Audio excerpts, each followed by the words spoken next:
Buenos días. Vamos a comenzar entonces con la charla de diabetes gestacional, ¿sí? Vamos a iniciar entonces qué es la diabetes gestacional. La diabetes mellitus gestacional se va a definir, ¿sí?, como cualquier grado de intolerancia a la glucosa, ¿sí?, que se reconoce o se identifica por primera vez en el embarazo. La prevalencia de esta enfermedad es aproximadamente entre 2 a 5% de los embarazos, digamos, llamados entre comillas normales, ¿sí?, sin ningún tipo de patología, y depende de la prevalencia de la población de diabetes, digamos, tipo 2 que haya, ¿bien?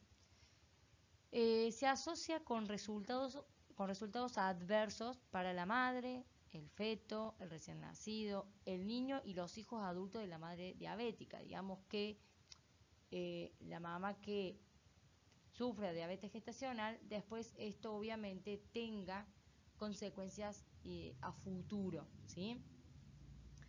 Las pruebas oportunas, digamos, que se van a realizar para la detección de la diabetes de gestacional, va a permitir al médico obstetra evaluar la tolerancia a la glucosa relacionada con el estado de resistencia a la insulina que ocurre en el embarazo que habíamos hablado anteriormente.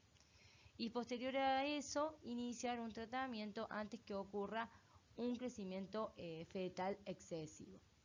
El objetivo del tratamiento es reducir la morbilidad y la mortalidad materno-fetal relacionada obviamente con esta diabetes, ¿sí?, gestacional. Y los valores exactos necesarios de glucosa todavía no están como cerrados, ¿sí?, en el sentido de que no hay nada absoluto, se sigue aún investigando acerca de los valores de referencia en lo cual determinan la diabetes, prediabetes, ¿sí?, no solamente en la gestacional, sino en las diabetes generales, ¿sí?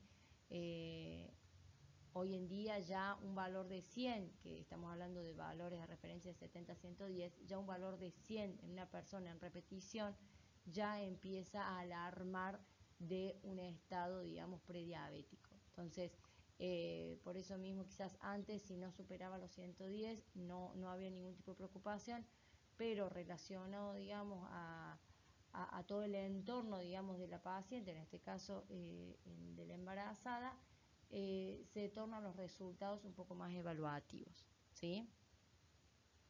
Vamos a ver entonces a lo que es la fisiopatología, ¿sí?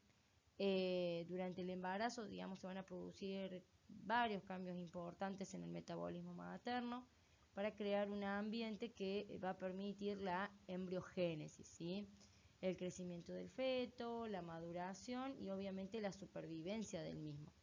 Esto va a favorecer una reserva nutricional al inicio de la gestación para satisfacer el incremento de las demandas materno-fetales en las etapas más avanzadas del embarazo y obviamente posterior la lactancia, ¿no?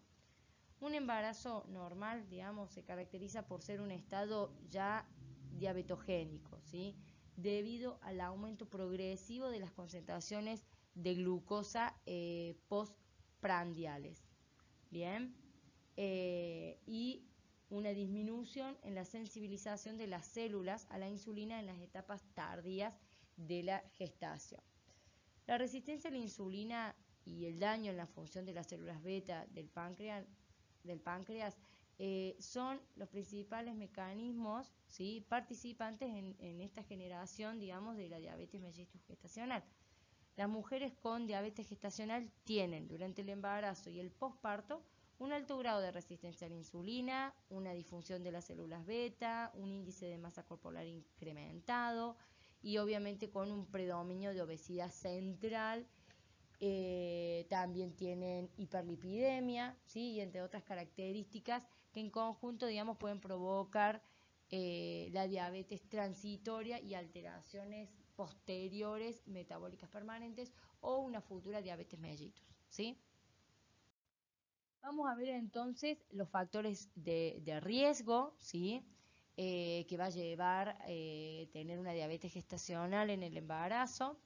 En primera instancia tenemos una edad mayor o igual a 30 años, Eso, digamos, lo coloqué porque en la gran mayoría de los casos y de los estudios que leí y demás, y bibliografía informan esto, ¿sí? Pero sabemos que hoy en día la diabetes se puede, digamos, dar en edades más bajas, digamos, por el tema también de estos embarazos, digamos, a más baja edad, ¿no? Entonces, a veces no es solamente de de mayores o igual a 30 años, ¿sí? Después también una glucemia en ayunas mayores a 85 miligramos por decilitro, ¿sí? Antecedentes de diabetes gestacional en embarazos anteriores, antecedentes de macrosomías en embarazos previos, ¿sí? Peso al nacer mayores de 4 kilos, signos previos al embarazo con insulinoresistencia, ¿sí? Antecedentes de alto o bajo peso de la madre al nacer, mayor a 4 kilos o menores a 2,5 kilos, bien. Antecedentes de diabetes en la familia, o sea, antecedentes de diabetes en la familia, obesidad, síndrome ovárico poliquístico, ¿sí? Y origen étnico, digamos, que haya una alta prevalencia en lugares donde la diabetes sea, digamos, moneda corriente, ¿sí? Vamos a ver ahora lo que serían las pruebas de laboratorio de la diabetes gestacional. eh, Según, digamos, las recomendaciones de la ADA o la Asociación Americana de la Diabetes, principalmente es la glucemia en ayuna. Después tenemos la PTOG, ¿sí? La prueba de tolerancia a la glucosa, y luego tenemos otras pruebas que ayudan, digamos, al diagnóstico de la diabetes o al control de la misma, ¿sí? Vamos arrancar ahora con la glucemia en ayunas, ¿sí? La determinación de la glucemia en ayunas se debe realizar a toda mujer embarazada en la primera consulta prenatal. El logaritmo, digamos, de diagnóstico que se maneja es para la población general de embarazadas. En casos particulares de pacientes con varios factores de riesgo de alto impacto, podría solicitarle, digamos, una PTOG directamente al inicio, ¿sí? Casi siempre se realiza, digamos, posteriores, digamos, no en la primera consulta, pero no los primeros estudios, ¿sí? Casi siempre sería en el segundo trimestre, pero sí, ya se ve, digamos, que ya hay factores de riesgo y antecedentes, bien, mandan directamente en el primer trimestre a hacerse una PTOG, ¿sí? Como les digo, en algunos casos particulares y evaluados obviamente por un obstetra, ¿sí? Correspondiente. Como se sabe, bueno, el análisis de glucemia debe realizarse con ayuno de 8 horas de la paciente, una extracción venosa convencional, puede utilizarse suero o plasma. Recordar que, bueno, que si se utiliza suero es preferible que sea en tubos de tapa amarilla, en donde pueda estar separado, digamos, el suero de la masa globular, ¿sí? Que tengan ese gel separador, bien, y si no es así, hacer la separación en un tubo secundario, ¿sí? Más que todo si no se procesa rápidamente. En caso que se utilice plasma, se recomienda utilizar como anticoagulante fluoruro de sodio que permita, digamos, la no degradación de la glucosa, ¿sí? Y pueda mantenerla en el mejor estado. Por eso se puede utilizar fluoruro de sodio. Si se utiliza otro tipo de anticoagulante como heparina de sodio o de litio, se recomienda también la separación del plasma a un tubo secundario para su procesamiento. Bien. Con respecto a los valores de referencia, la glucosa plasmática en ayunas es entre 100 y 125 miligramos, ¿sí? Obviamente con 1 miligramo por decilitro, un valor repetido, digamos, en 2 determinaciones en un plazo máximo de 7 días, ¿sí? Digamos, las bibliografías dicen esto, pero en la práctica no se hace una repetición, ¿sí? Pero bueno, la idea, digamos, es verificar que tenga, digamos, ese tipo digamos, de glucemias, ¿sí? Si maneja ese tipo de glucemias, puedan, digamos, diagnosticar o orientar el diagnóstico de diabetes, ¿sí? ¿Qué quiere decir esto? Los valores de referencia obviamente es hasta 110, ¿bien? Hasta 100, perdón, de 70 a 100, que serían las embarazadas, pero tengamos en cuenta que si la paciente empieza con un valor de referencia de 100, ¿sí? O que está entre 100 y 125, se le va a hacer una nueva repetición, ¿sí? Con ese valor de referencia y luego poder seguir otro tipo de cauce, ¿sí? A lo que voy que se va a estar verificando ya un inicio o un diagnóstico encaminado a la diabetes gestacional, ¿sí? Luego tenemos valores que nos arrojan información en la cual habla del paciente previo, digamos, al embarazo, ¿sí? Con o sin sintomatología diabética. Hay embarazadas que obviamente tienen un control y hay otras embarazadas que no tienen, no llevan un control y que caen directamente sin saber si son diabéticas o no diabéticas, ¿sí? Que no se han hecho controles nunca, ¿bien? Entonces, cuando los valores de glucemia en ayunas son mayores o iguales a 126 miligramos de decilitro, con una repetición con el mismo resultado, cuando se da, digamos, este tipo de valores, luego debe repetirse, ¿sí? Bien.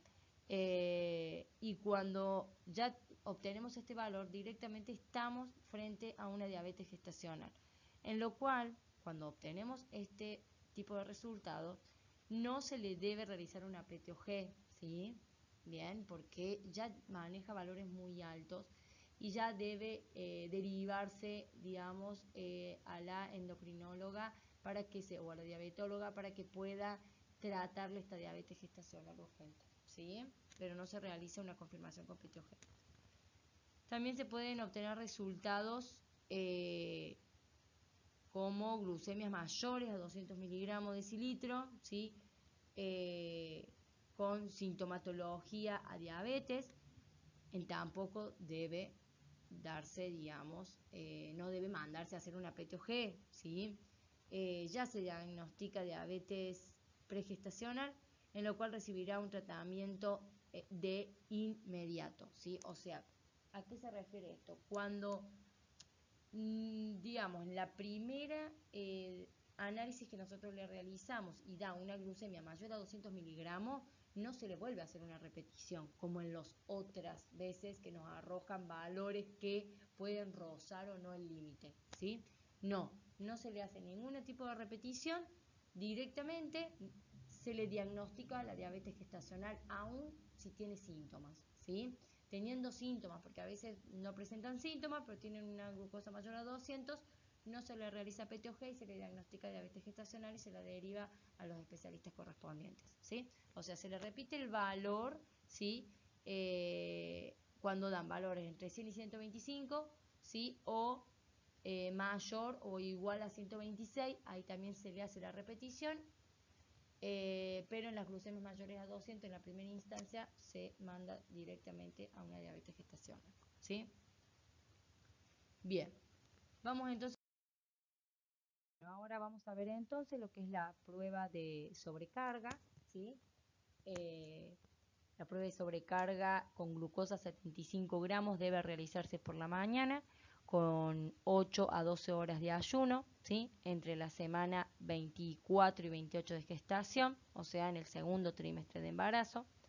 Se solicita también, digamos, que la paciente esos 3 días previos a la prueba tenga una dieta libre, ¿sí?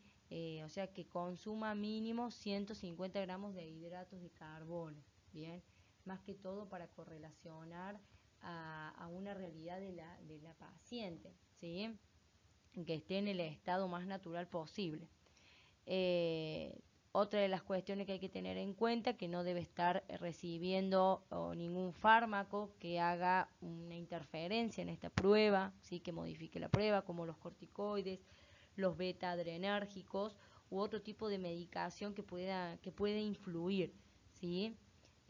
más allá que sabemos todos que en el embarazo no se debe consumir ningún tipo de medicación, pero también sabemos que hay pacientes que tienen enfermedades de base y que consumen o que tienen que seguir consumiendo su medicación correspondiente, ¿sí? Entonces, en ese caso, pausar la medicación en ese momento y luego que la tomen posterior a la prueba, ¿sí?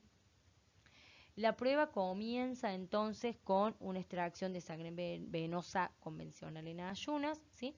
Luego de la extracción de la primera muestra, recordemos que son 2 muestras que hay que tomarle a la paciente, va a recibir, ¿sí?, una solución de 75 gramos de glucosa anhídrida disuelta en 375 centímetros cúbicos de agua a temperatura natural, ¿sí? Bueno, ahora veo que me confundí en anhídrida, en un error de tipeo.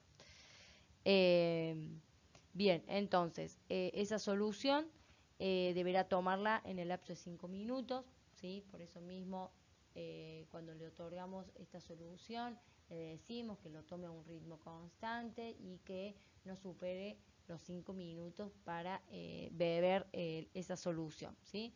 La paciente no debe estar en ningún tipo de movimiento, tratar de quedarse lo más quieta posible para que se pueda evaluar, digamos, el funcionamiento del páncreas, que es lo que en realidad valora esta prueba, ¿no? Luego a los 120 minutos, a las 2 horas de la ingestión de esta solución, se va a volver a hacer una extracción, una segunda muestra de sangre y realizar obviamente la glucemia, ¿sí? Porque obviamente, volviendo al tema anterior de la quietud, del movimiento, obviamente va a interferir porque vamos a gastar más glucosa, digamos, si nosotros generamos movimiento, subimos y bajamos escaleras, hasta a veces se prohíbe en muchos lugares y en mucha bibliografía dice que no puede dormir la paciente, ¿sí? O sea, tiene que estar despierta en estado de reposo, ¿sí? Y bueno, entonces vamos a obtener distintos valores de referencia, ¿sí? El primero que vamos a observar por ejemplo, un valor es mayor a 100, mayor o igual a 100 miligramos por decilitro y mayor o igual a 140 miligramos decilitro post sobrecarga. Bien, si nos arroja la prueba de sobrecarga estos valores, estamos enfrente del diagnóstico indiscutible de diabetes gestacional, ¿sí? Después tenemos otro tipo de valores, ¿sí? Bueno, allí les tapa el cuadrado de la imagen, digamos, pero dice post sobrecarga menor a 140 miligramos decilitro. Entonces tenemos valores, primera extracción en ayunas menores a 100, segunda extracción post carga menores a 140. Bien, en este caso, ¿qué pasa?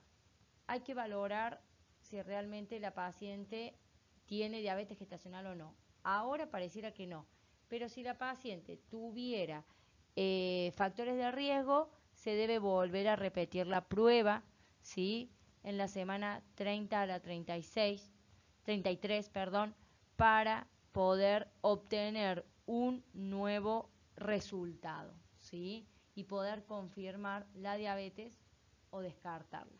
¿Bien? Si nos da menor a 100 miligramos sobre decilitro en ayunas y menor a 140 miligramos sobre decilitro post sobrecarga, directamente descartamos la diabetes, ¿sí? Porque aún teniendo, digamos, factores de riesgo, aún se sigue manteniendo sin diabetes gestacional, ¿sí? Pero si obtenemos valores mayores a 100 miligramos sobre decilitro en ayunas y mayores o iguales a 140 post sobrecarga, ¿sí? Ya estamos diagnosticándole una diabetes gestacional, ¿sí? Así que la repetición, digamos, a veces es conveniente cuando nos dan valores, ¿sí? Más allá de, digamos, de verlo dentro de los valores de referencia.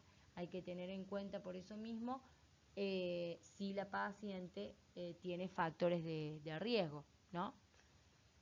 Bien, les quería compartir, ¿sí? El logaritmo para el diagnóstico de la diabetes gestacional. Está muy bueno este logaritmo, ¿sí? Ya que, digamos, podemos ir viendo, ¿sí? Cómo la glucosa plasmática en ayuna en la embarazada, según los valores que nos den, vamos a poder seguir una medida, ¿sí? O en realidad la médica le tendría que solicitar a la paciente en cuanto tenga presentes los diferentes tipos de valores, ¿sí? Vamos a hacer digamos, un, agarrar uno de los resultados, por ejemplo, menor a 100 miligramos por decilitro, ¿sí? En el primer control, ¿sí? En el primer trimestre. ¿Qué se hace? Se pasa al segundo trimestre de 24 a 28 semanas y se vuelve a solicitar una glucosa plasmática en ayunas, ¿sí? Y aparte se le hace la prueba o la PTOG, ¿sí? Allí nos pueden arrojar dos valores, ¿sí? Menor a 100, ¿sí? En ayuno o menor a 140 post sobrecarga. Bien, es un valor que está dentro de los valores de referencia, ¿sí? Si tiene factores de riesgo, ¿sí? Ya pasaríamos si no tiene factores de riesgo, se descarta lo que es la diabetes gestacional y con factores de riesgo se vuelve a repetir la prueba, que es lo que habíamos hablado anteriormente, en la semana 30 a la 33 se vuelve a hacer una glucosa en ayunas y obviamente post sobrecarga, ¿sí? Una PTOG, y ahí nos van a arrojar dos valores, ¿sí? Si nos da menor a 100 y menor a 140, ya quedaría descartado la diabetes gestacional, y si nos da mayor a 100 o mayor o igual a 140 post sobrecarga, ya estamos hablando de diabetes gestacional, ¿sí?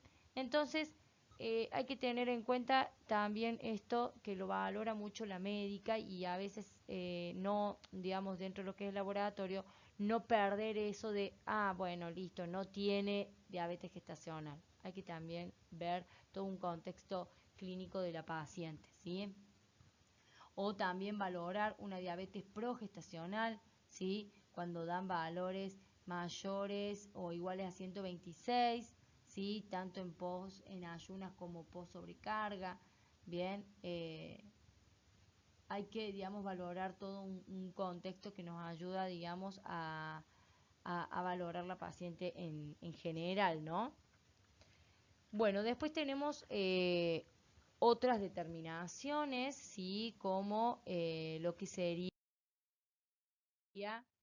la, eh, la hemoglobina glicada y la fructosamina, ¿sí? Que vamos a hablar primeramente lo que es el tema de la hemoglobina glicosilada, ¿sí? O glicada, que el valor objetivo para esta durante el embarazo es muy controvertido, ¿sí?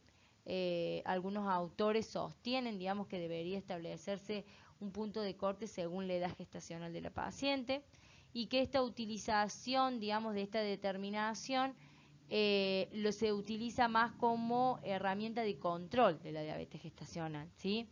Pero se considera con poco valor, ¿bien? No solo, digamos, por el escaso tiempo de alteración de la tolerancia a la glucosa, que son como pocas semanas, sino también porque son reducidos los niveles glucémicos que alcanzan las pacientes con diabetes gestacional, ¿sí? También otra cosa que se debe tener en cuenta en esta determinación, que se modifica con la vida media de los eritrocitos, ¿sí? Y que obviamente esta disminuye durante el embarazo, ¿sí? Debido a la mayor hematopoiesis en respuesta a los niveles de eritropoyetina elevados, y la situación que también ocurre en la diabetes gestacional. Entonces, como que es difícil valorar con esa determinación, ¿sí? Y la fructosamina sirve como para monitorear el control glucémico en las pacientes diabéticas, y que tienen como utilidad conocer respectivamente de 2 a 3 semanas, ¿sí? Que sería más o menos el control glucémico de la paciente diabética, para ver si es aceptable o no la medicación, o si requiere un cambio de medicación, o para evaluar los efectos de esa medicación. y obviamente no puse valores de referencia porque eh, va a depender también, digamos, de la edad gestacional, ¿sí? O sea, que sirve como para controlar la medicación si la paciente tiene diabetes gestacional. Después lo que es el índice OMA, ¿sí? Que es el modelo evaluativo de la homeostasis, evalúa la presencia de resistencia a la insulina, ¿sí? Para hacer este cálculo del índice OMA debemos tener una insulina y una glucosa en ayunas, ¿sí? Pero que no existen, digamos, evidencias suficientes para recomendar la determinación de índice OMA en mujeres embarazadas. Es como que lo puse aquí como para cuando se solicita o que un médico solicita, digamos, un índice OMA a la embarazada, poder hablar con ellos y decir, bueno, ¿por qué motivo se le está solicitando si hoy en día, digamos, no es un, digamos, una determinación para el diagnóstico de la diabetes, ¿sí? Eh, entonces, bueno, es más, como habíamos dicho, en los primeros meses hay una insulinoresistencia, o sea que, digamos, van a dar valores que no van a quizás dar una buena interpretación, ¿sí?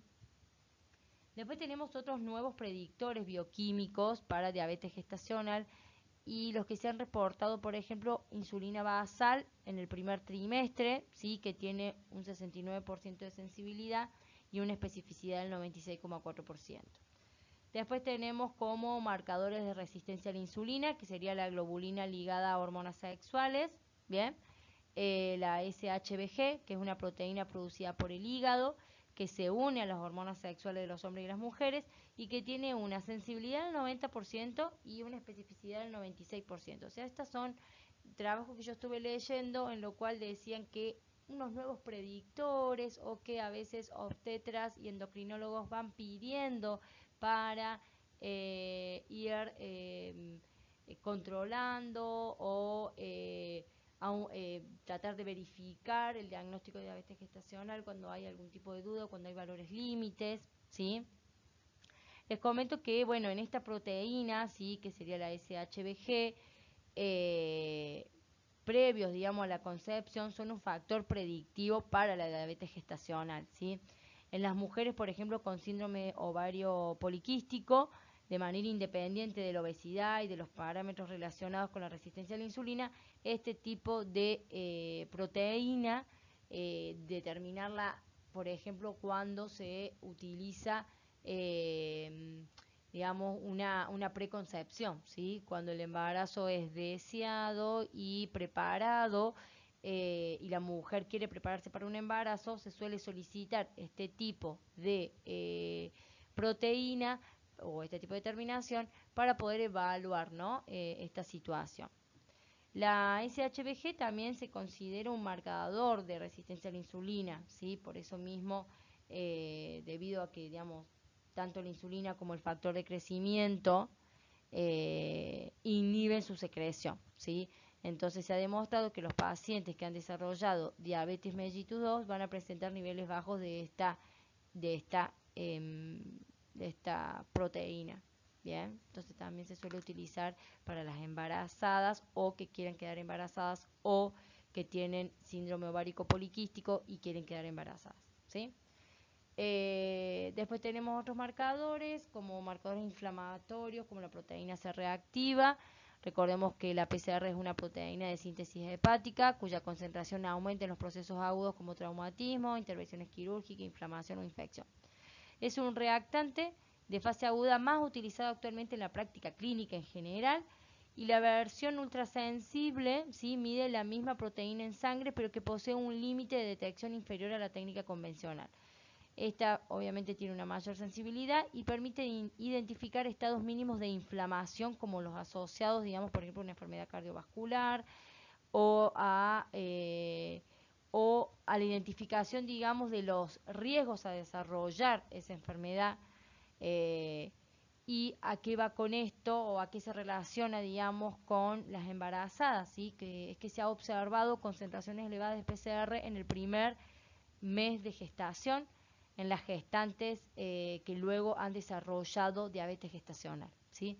Entonces, estudios posteriores a estas observaciones demostraron que las diferencias significativas observadas en las concentraciones de PCR desaparecen cuando se ajusta, digamos, se ajusta al índice, digamos, de masa corporal de la gestante, ¿sí? Entonces, la asociación entre la PCR y el diagnóstico y la diabetes gestacional están como mediados también por el índice de masa corporal de la gestante, ¿sí?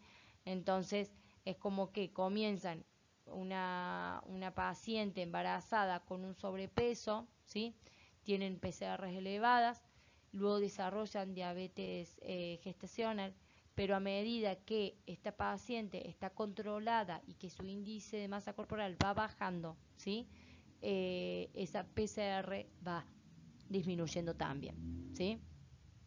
Otros marcadores derivados de los adipocitos es la adiponectina, ¿sí? La adiponectina es la proteína más abundante que es sintetizada en los adipocitos. Entre las funciones biológicas se encuentran los incrementos de la sensibilidad de la acción de la insulina, ¿sí? O sea que están relacionadas, de la oxidación de los ácidos grasos, como también la producción de la glucosa hepática. Por eso la adiponectina posee además actividad antiinflamatoria y antiaterogénica, ¿sí? ¿Cómo se relaciona con el embarazo? Que las concentraciones de adiponectina disminuyen progresivamente, estando probablemente asociadas a la disminución de la sensibilidad a la insulina, ¿sí? Cumpliendo ¿sí? Que en los niveles, digamos, están inversamente relacionados también con el índice de masa corporal, ¿sí? Tiene que ver mucho con esto de la obesidad en la mujer embarazada, ¿sí? Se cree que en las gestantes que padecen diabetes gestacional, el aumento del perfil proinflamatorio provoca una disminución en la síntesis de la adiponectina, por lo tanto va a aumentar el estado crónico de inflamación, ¿sí? O sea que es un marcador más que todo prometedor del diagnóstico de la diabetes gestacional, a pesar, digamos, de que es limitado, ¿sí? Porque es como que lo tenemos que relacionar mucho para que sirva como interpretación, ¿sí? Tal vez si lo combinamos con otros marcadores, se puede conseguir que los resultados que nos den de la adiponectina se puedan ser más útiles para el diagnóstico de la diabetes gestacional lo más antes posible, ¿sí?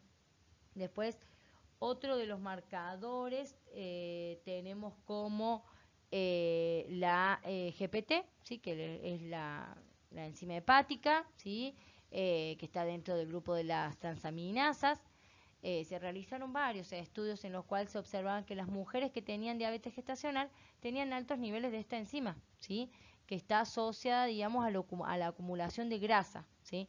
Lo que podría ponerlas, obviamente, en riesgo en un daño hepático o en una insuficiencia hepática.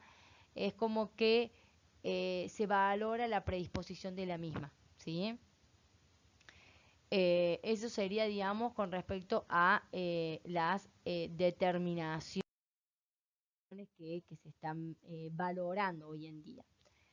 Después, bueno, ¿qué dice la ADA, la Asociación de Diabetes Americana, ¿sí? Para el seguimiento de la enfermedad, ¿sí? El objetivo, ¿sí? Es mantener una concentración de ayunas menores a 95 miligramos sobre decilitro, ¿sí? Una concentración de glucosa postprandial menor a 140 y una concentración de glucosa postprandial menor a 120, ¿sí? O sea, esas son, digamos, bueno, si es diabética, una postprandial de 140, digamos, y si no es diabética, menor a 120. Eso sería como digamos, lo mejor en el objetivo, ¿sí? Bueno, acá tenemos un cuadrito en lo cual habla, ¿sí? Sobre la diabetes gestacional y cómo, digamos, deberíamos manejarla, ¿sí? Como dice, la paciente con diabetes gestacional debe cuantificarse la glucemia en ayuna y una curva de tolerancia a la glucosa, ¿sí? A las 6 y 12 semanas posparto, ¿sí? O sea, posterior a que ella tenga su bebé, poder seguir el control, ¿sí? Para que si da valores que están fuera de los rangos de referencia, obviamente mandar a endocrinología para que se pueda verificar su medicación y ya diagnosticarle una diabetes mellitus, o tener una intolerancia a la glucosa, que puede llegar a pasar, o realmente directamente no presentar ningún tipo de problema, ¿sí? Igualmente, cuando dan valores de referencias normales o dentro de los valores de referencia, luego hay que tener una vigilancia de la glucosa cada 3 años, ¿sí? Y obviamente control de peso y actividad física, bajar los riesgos a que luego se pueda producir una diabetes, ¿sí? Eh, la detección, digamos, de la diabetes gestacional se encuentra universalmente establecida en el seguimiento,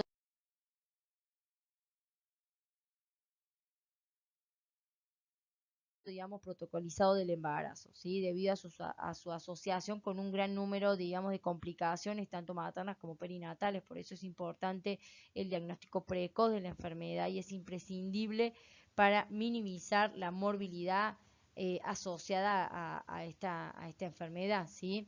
Siempre, digamos, se recomienda estar actualizado, ¿sí? Tener una estrategia actual. Se recomienda también realizar un cribado durante el segundo trimestre de la gestación, no olvidarse de ese seguimiento, debido a que la mayor concentración de las hormonas diabetogénicas mejora la efectividad, mejora la efectividad diagnóstica en la sobrecarga, digamos, en la PTOG, cuando lo realizamos en el segundo control, esa como la más fuerte, ¿sí? Eh, y después también está el cribado selectivo, digamos, en lo que es el primer trimestre, basándose únicamente en los factores de riesgo, ¿sí?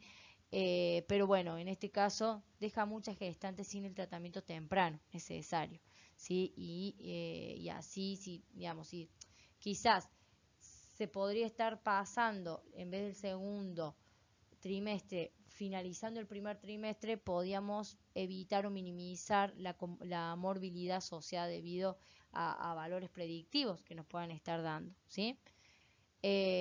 Bueno, en los últimos años han surgido nuevos marcadores, como le estaba comentando anteriormente, para el diagnóstico de la diabetes gestacional, que se presupone y que se siguen investigando para mejorar esta relación existente, principalmente en la búsqueda de mejorar el rendimiento diagnóstico ya en el primer trimestre de embarazo.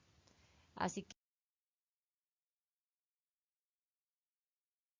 que, bueno, muchas gracias a todos por participar. Espero que les haya servido, que les haya gustado y que, bueno, que puedan poner en práctica, como siempre digo, parte de este pequeño conocimiento que vamos aportando. Muchas gracias.